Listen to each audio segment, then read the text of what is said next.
Thanks, Sophie. Hello there. Good evening. Welcome to Look North on the programme tonight. A coroner says opportunities were missed in the lead up to the death of 30-year-old Joshua Haynes.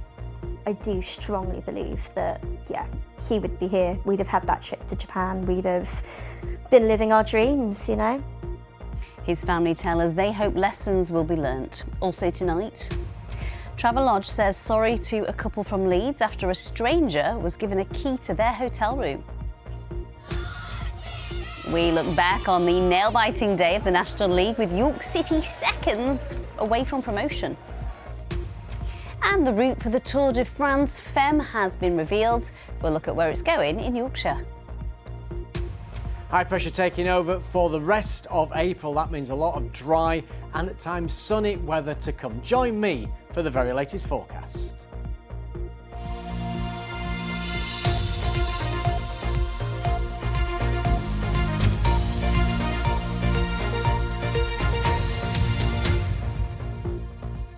Hello there, thanks for your company tonight. I hope you had a lovely weekend.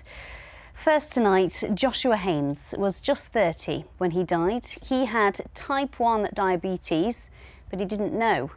Today, at his inquest, a coroner said opportunities were missed in the lead up to his death.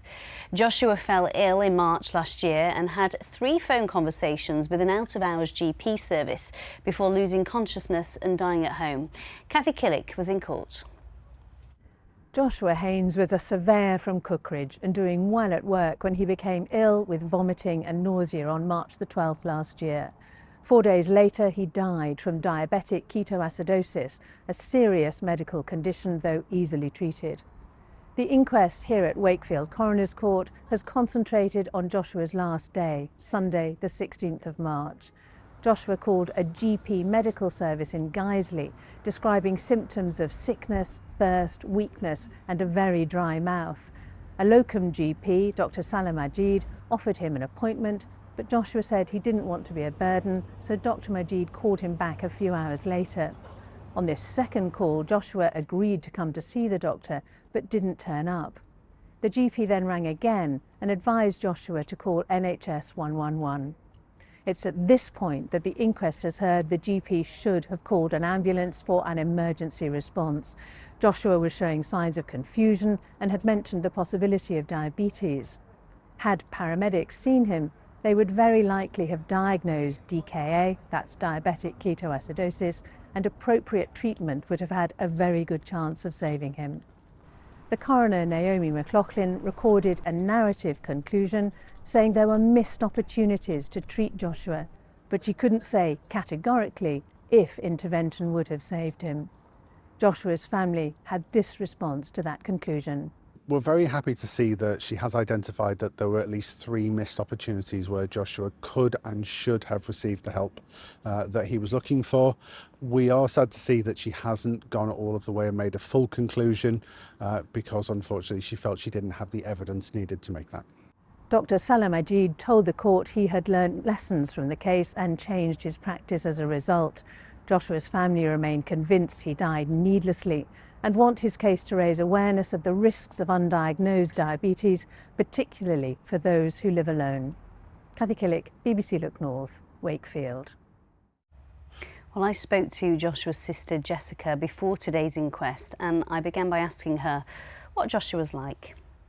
Just an incredible, young person really, just someone that you'd be really proud to call your brother.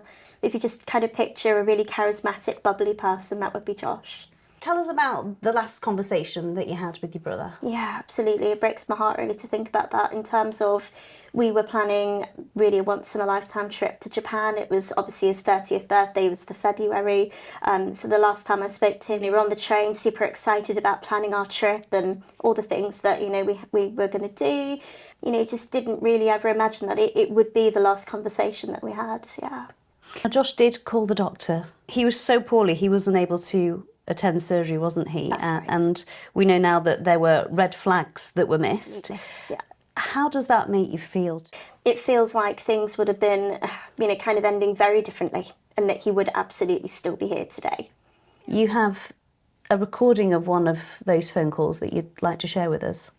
Yes, yeah. So when you kind of hear the way he's speaking, you know, for me and my family, that in itself was definitely, you know, a red flag. And this is the third and final phone call. Joshua, hi there. We're about to close shortly, Joshua. You're not here? Yeah, I'm so sorry. Turned up. Basically, I'm feeling so weak. How do you feel when you hear that, when you hear how poorly your brother is? I know, it's unfathomable really that, you know, just that missed opportunity. Do you think Josh would have been with us if an ambulance had been called? Absolutely. You know, very few people die from DKA these days, particularly those that are otherwise fit and healthy at the age of 30, which Josh was. Nothing can bring Josh back? Not at all, no. What do your family want to come from this? I just don't want anybody else, any other family to go through the level of heartbreak and devastation that we've had to. It's literally altered all of our lives. You know, none of us will be the same again without Josh. Thank you to Jessica for sharing her thoughts with us. You are watching Monday's Nut North, still to come on tonight's programme. With 2 weeks until the local elections, we're in Barnsley looking at the issues that are important to you.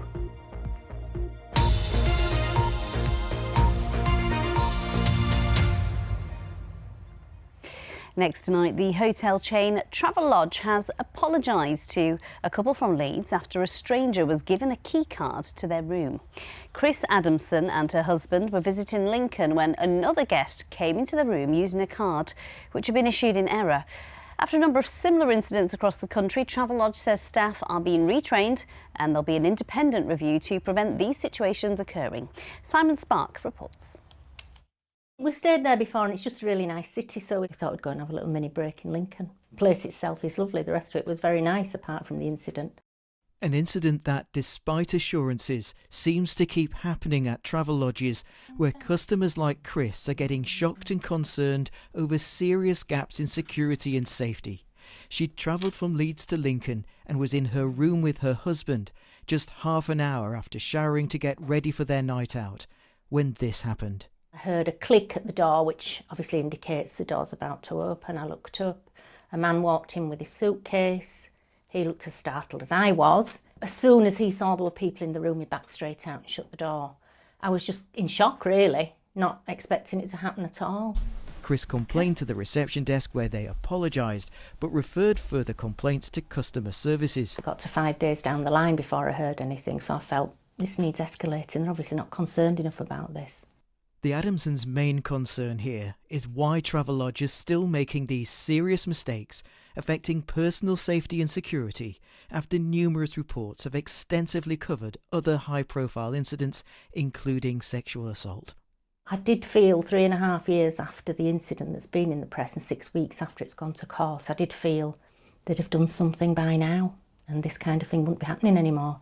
And my worry is if it happens to somebody else who's on their own in a room, because there don't seem to be the security checks in place. Travelodge says this error was due to confusion after a fault in their room, which was resolved but not updated on their systems.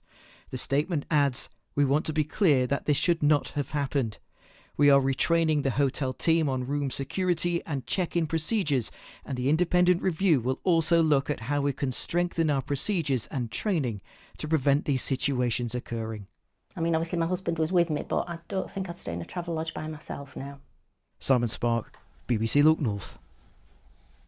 A man from Leeds has been sentenced to 16 months in prison after a high-speed police chase through North Yorkshire, reaching speeds of 140 miles an hour. Take a look at this.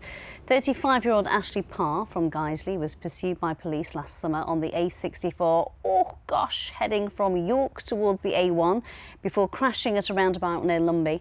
Parr has been also banned from driving for 3 years and 8 months. Some footage, that, isn't it? Let's have a look now at some of the stories from around our region that are appearing on the BBC News app. A woman and a dog have been injured after being attacked by another dog on a footpath in Wakefield. An 86-year-old woman has been convicted by a fast-track court after making a typing error on her car insurance. And And South Yorkshire singer Sam Sherdle has recorded one of his songs with the Hull NHS Choir.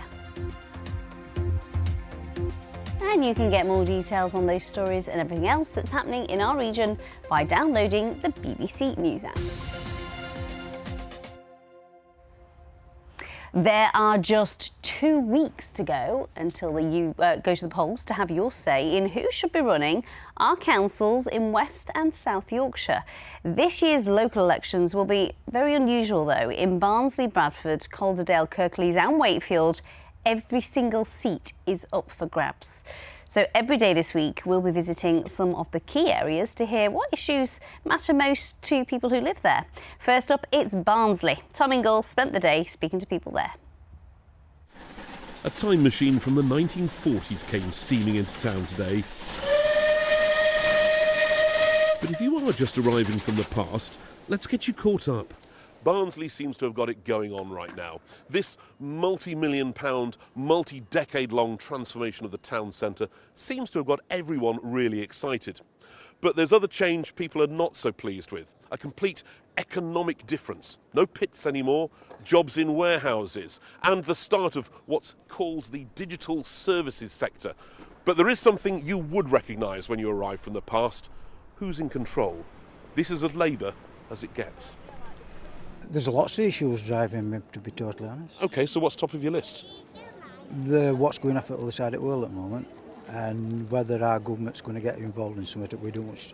My personal opinion is we shouldn't get involved in. So national, international events are going to affect your vote locally? They will have some impact on it because while they're doing that, they're neglecting other issues that we need. You're in charge of Barnsley. We all bow down in your direction, but what's the one thing you're going to fix in that day? In that day? Wow. Well, it'll have to be the NHS. So you can wave a magic wand. Wave a magic wand and the NHS will have all the funding that it needs, all the staff that it needs. Don't you want to have a say in what happens? Of course I do, but I feel like my independent opinion is not going to affect anything that goes further. Why is that? I mean, one little person like me don't make a difference to people like them. Because it's just nervousness because I don't know enough to make a decision, you know what I mean? Really? So, yeah. But everyone's entitled to share their voice, aren't they? We should be in it. Yeah. But you just don't feel confident enough to vote? No. Every seat is up for grabs this time in Barnsley. Every party wants to make a mark. Every issue prompts reflection. There's more opportunities, but there isn't enough opportunities. Obviously, trying to get people off the streets, doing the wrong things. I'd definitely pump it into education, if I could. Homeless things. OK. There are too many. Well, this time we wanted free train travel back.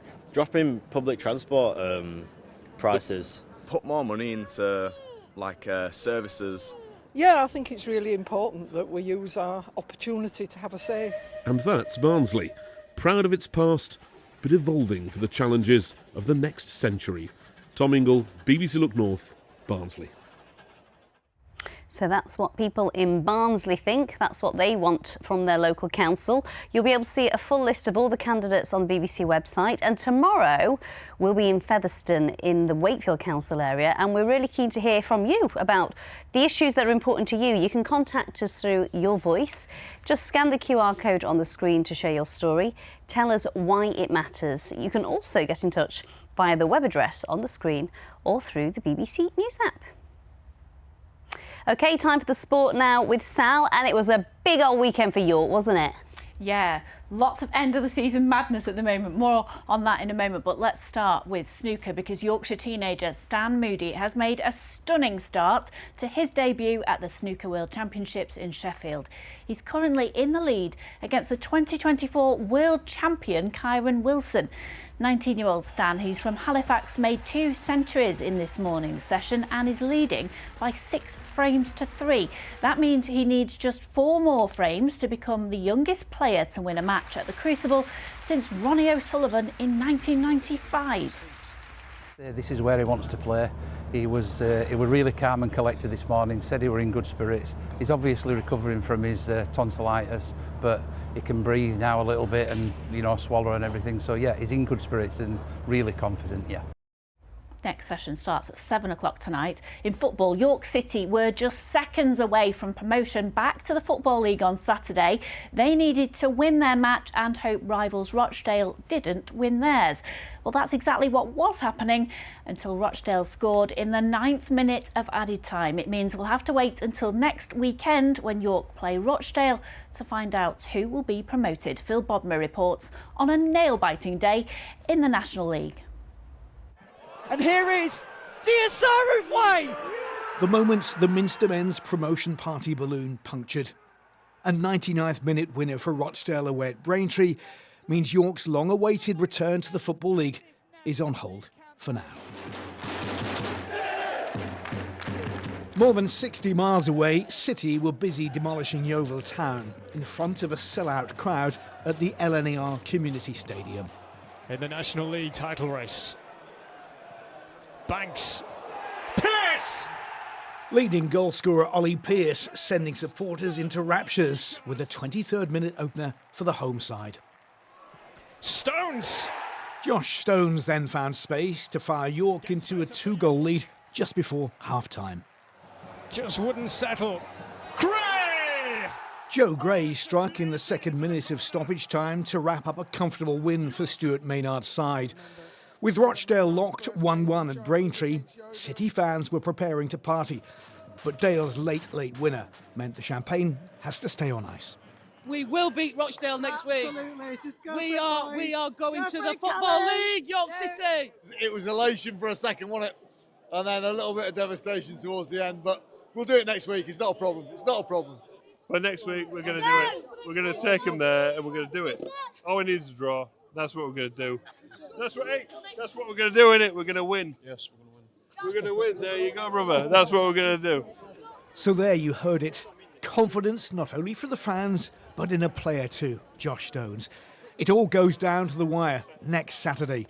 York City will be hoping there are no slip-ups at the Crown Oil Arena as the Minster men's quest for a return to the Football League continues. Phil Bodmer, BBC Look North. And Leeds took a huge step towards safety in the Premier League with a 3-0 victory over Wolverhampton Wanderers. Barnsley's manager, Conor Hourhan, will leave the club at the end of the season. He announced his departure hours before the Tykes game against Bradford, which ended in a draw after drama in added time. Promotion-chasing Bradford thought they'd won the match after a Mark Roberts' own goal, but Leo Farrell scored for Barnsley in the 96th minute to make it 2-2. Elsewhere in League One, Huddersfield were 3-1 ahead after this from David Kasamu, but it ended in a 3-3 draw after playoff rivals Bolton scored an equaliser in the 11th minute of stoppage time. Meanwhile, Doncaster secured their few and Harrogate kept their League Two survival hopes alive, courtesy of a late victory over Colchester. Jacob Slater netted from point-blank range to earn Simon Weaver's side a 1-0 home win that leaves them a point from safety with 2 games remaining. Rugby League now, and Castleford Tigers lifted themselves off the bottom of Super League in style as they put in one of the performances of the season to beat Wigan Warriors. Christian Mapapalangi scored 2 tries to help Castleford to a 24-14 point victory over Wigan, taking them into 11th place in the table. It's the first time the Tigers have beaten Wigan away from home since 2017. More success for the Sheffield Hatters, who are the Women's Super League basketball champions after beating Leicester Riders by 106 points to 67. The Hatters have now won 3 pieces of silverware this season and are on target for a 4th, with just the playoff finals to come. They could win all the available trophies in a season slam dunk. And in ice hockey, the Sheffield Steelers lost out to Cardiff in the Elite League playoff finals, but in the National League, the Leeds Knights were victorious. The Knights beat the Hull Seahawks 5-3 to be crowned playoff champions. They scored 3 times in the final minutes to snatch victory and lift the trophy for the 2nd time. And can you believe it's 12 years since the Tour de France Grand Départ turned the streets of Yorkshire yellow, Amy? Sally, where have those 12 years gone? I remember it well because it was great fun. And tonight we can reveal the route for next year's Tour de France Femme race, which once again will see cyclists tackle hills through the Pennines and the Peak District. Olivia Richwell sent this report from the Hedger in Leeds, which will once again set the riders off on their race. Where were you on the 5th and 6th of July 2014? Were you one of the millions of people here in Yorkshire who took to the streets to catch just a fleeting glimpse of wheels and lycra whizzing by? Well, here in Yorkshire, we're getting ready to do it all again. Next summer, the 2027 Tour de France women's race will be starting here in Yorkshire for 2 days. And today we learned more of those detailed routes. So on day one, it's Leeds to Manchester. It's almost 87 kilometres long, and the women will set off from this city heading south and west through Birstall and Heckmondwike before Murfield and the Coat to Kirkheaton, onto Huddersfield, the Coat to Meltham, and what's sure to be a beautiful ride across the moors to Manchester. The organisers said today they're expecting an exciting sprint finish. Day two, now that is a really tough day. Manchester to Sheffield, 154 kilometres, and pretty much all of that is hills. Organisers today describe day two as very hard. So from Manchester, the women will head south to Stockport and then over to Derbyshire in the Peak District. The route takes in Buxton, Bradwell, Hope, Castleton, then it goes up to Glossop, over the Snake Pass, past Lady Bower Reservoir and on to Ooty Bridge, and then Sheffield via the Coat to Jenkin Road. So what do some of the riders think about the details of those routes that have been announced today? Well, earlier I spoke to Kat Ferguson. She's a 19-year-old cyclist who's from Skipton, and this is what she had to say. I was a bit apprehensive when I saw the two routes, to be honest. I always, obviously train in Yorkshire on my roads, and sometimes I think to myself in my head, well, I wouldn't like to race up this road. It'd be really hard. And that is going to happen next year, hopefully. Yeah, they're not just sort of two stages where we'll roll around and it'll be a sprint. I think it really is going to be decisive to the race, which hopefully is going to be another reason for more people to come out and watch us. Kat also told me that she was just 8 years old when the Tour de France last came to Yorkshire, and she remembers going out and watching the race with her parents. Now, she said even though she didn't particularly like cycling at the time, she was inspired and she can't wait to race on home turf. I was there on the roadside watching, and I was about 8 years old. And yeah, the fact that next year the women's race is gonna come and I can be part of that peloton is something really mind-blowing and something really historic for the country, never mind me to be part of it. I think it's something that I will remember for sure for the rest of my life. So are you excited yet? If you are, then remember these dates: July the 30th and July the 31st 2027. That has brought up so many memories. I remember watching one of the races in Ooty Bridge with Mabel on my shoulders, and she was only one at the time. She's a teenager now. That's bonkers. Well, me, you and Harry were doing outside broadcasts nearly every night, weren't we? Yeah, we were. Those were the days. It was fantastic, to be fair. We had anyway, fun. I've got some great news this Monday. A lot of fine weather to come. Skies very similar to this coming over the next few days with lots of sunshine around. That was in Snainton, and there's a lovely one coming up. That was Helm, which is near Meltham. You see the reflections of that altocumulus there.